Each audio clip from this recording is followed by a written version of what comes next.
Hi guys, Alex Fortey here. Well, I am at Shrigley Hall. It's in the Cheshire countryside, not too far from Macclesfield. Very pretty, nice hotel. Really neat golf course, very hilly, but good fun, good challenge. Now, I'm going to share with you today a common sense thing, but it's often overlooked. Now, it's a prime example, okay? We're on the ninth hole here. We've got kind of a lot of wind coming into our, coming this way, pushing the ball left to right a little bit. We also have a slope, so the ball is below our feet. We've got about 145 yards to go. There is, I'll show you, but there's a bit of water, like a creek sort of running before. There's gorse. There's kind of a lot of a nightmare, both left and right. Here's where most of you will go wrong when you have a very typical shot like this.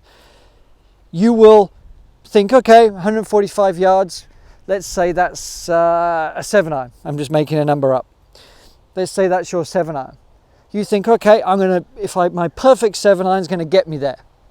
But have you really considered what the weather's doing, what the slope is going to do, how you've hit the rest of your golf shots, and how likely is it that you're going to hit that shot perfectly? And what I mean by that is, but when I ask people, how far do you hit a club, 6-iron, 5-iron, whatever, they will give me, when I hit it well, it's this amount. How often do you hit it well? I don't hit every club well all the time. I wish I did. Even the tall players don't. Yes, they do it more often, but what we have to look at is your average shot, okay? So that is tip number one. Make sure that you choose a club that is your average, meaning, you might get it a little bit out the toe, a little bit out of the neck. You might not quite get that compression. What distance is that? And yes, okay, if you get it a bit better than that, it might go a little bit long, but the chances are, the way most greens are set up, there's not that much problems at the, at least pin high or behind the green. But maybe we're 20% risk that you're going to absolutely nut it. Anyway, enough about that. So just club up, give yourself a bit of a chance to allow a slight miss hit.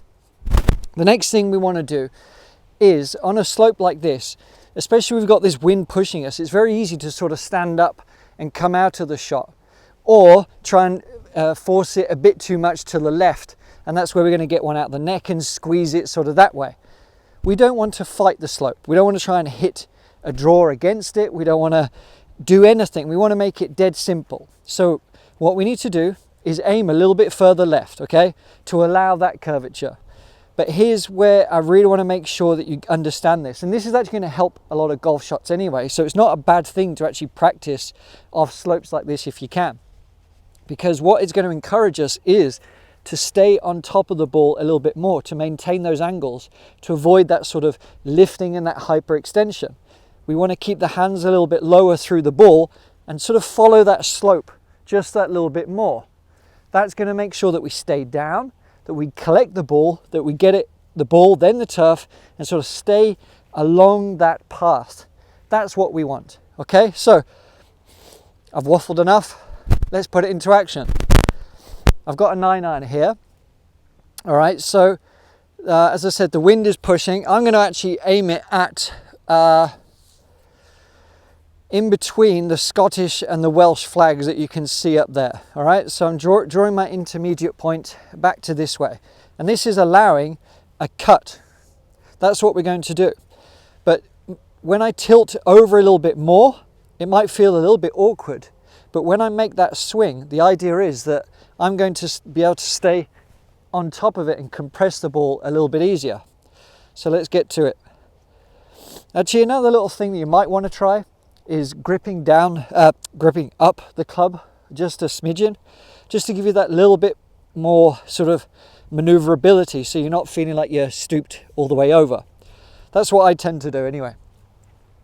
It's actually hard to chat and do all this. And you know what? The wind's picked up, so bear with me. I'm going to play a cheeky 8. That's all I'm going to do. A very cheeky little 8-iron, setting up along the slope, just a 3/4 sort of swing, staying on top of it. Only really finishing halfway through, kind of a punch below the wind. Let's see what happens.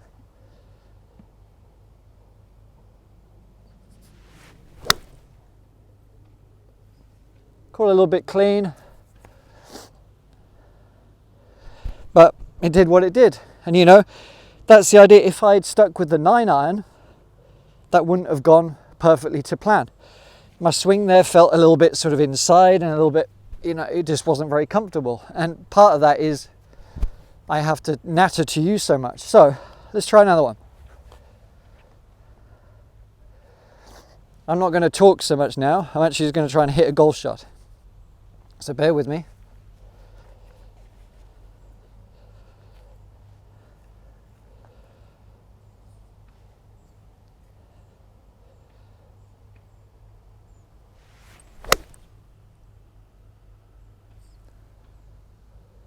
And the result is a bit better there. Yeah, I stayed down with the slope a little bit. You saw a divot there. Executed a little bit better. Now we don't always get mulligans, I know that, but gives you the idea. So there you have it.